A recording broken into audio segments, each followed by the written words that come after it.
Well, kind of interesting, because we're just about ready to go over 8 billion people on the planet Earth, and we're nowhere near sustainable for that. It's up to us not to keep having kids. It's up to us to adopt instead of having kids. But the message isn't getting out. Maybe the people on this channel can sort of give the hint to people that are thinking of birthing children, that we're already so overpopulated that we're going to all starve to death because there won't be enough food, fresh water, or even air to breathe. It's up to us. If we don't do it, I don't know who else will. Let's go up here and do a video in the drizzly, dripping, wet forests of San Francisco. All the parks are dripping wet right now. Usually by this time of the year, in a regular year, it would be little fog or very high fog, and it wouldn't be precipitating down into the trees. But this year, because of La Nina, it's a cold summer kind of fog, and it's dripping. It's been dripping for now 4 days consecutively, and that's probably an inch or two of precipitation in some parts of all the different parks here in San Francisco, which we need so badly. I can't complain about it. It just makes it hard to do a video.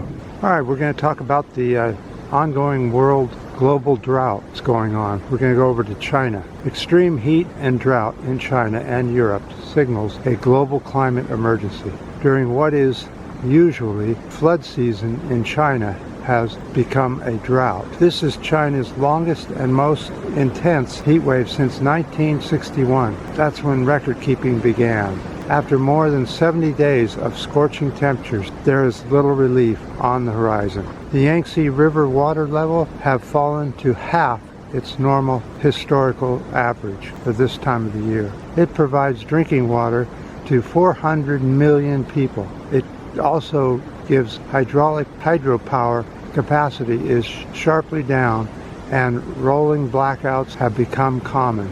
Major manufacturing has been slowed down, and that is affecting supplies to Toyota, Volkswagen, Tesla, Intel, and Apple. China looks to offset cuts to hydropower by increasing coal production. Now, is that stupid or what? The reason they're in drought and they're in this catastrophe is because of coal being used to generate power. Humans just aren't thinking, they're just not. As for grain harvest, they will spray the grain with a water retaining agent to limit evaporation.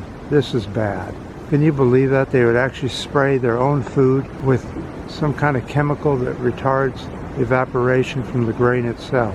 That'd be rice and that sort of thing. Now, if you grocery shop, and like at Costco or Walmart, you're buying a lot of Chinese food.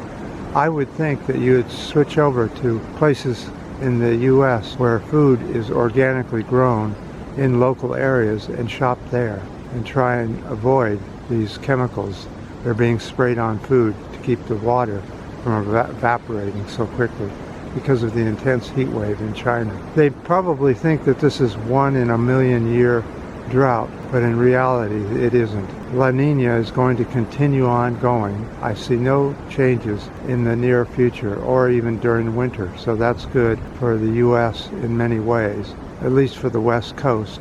We're not going to get flooded out yet, and it'll keep temperatures down a little bit on the West Coast of the U.S. and other places on the planet. It's when El Nino comes that we're going to be in real trouble, and that the heat waves will then become very strong and very intense. So it's up to us to try and curb the pollution by not supporting anything that uses coal. That means stop using fossil fuel if you possibly can, whenever you can. Share rides with somebody else, walk, use a bicycle, whatever you can do to avoid using fossil fuel. Remember, it's going to affect all of us. It's not just those people over there that are going to be affected. Soon it will be a global climate catastrophe, and we will all have to suffer through it. Lack of food, lack of fresh water. It's just the way it is. So on this wet, foggy, drippy, cool morning here in San Francisco, we're going to head on out and do the video. Oh, I appreciate all the comments, the ups, and especially the new subscribers. And until next time.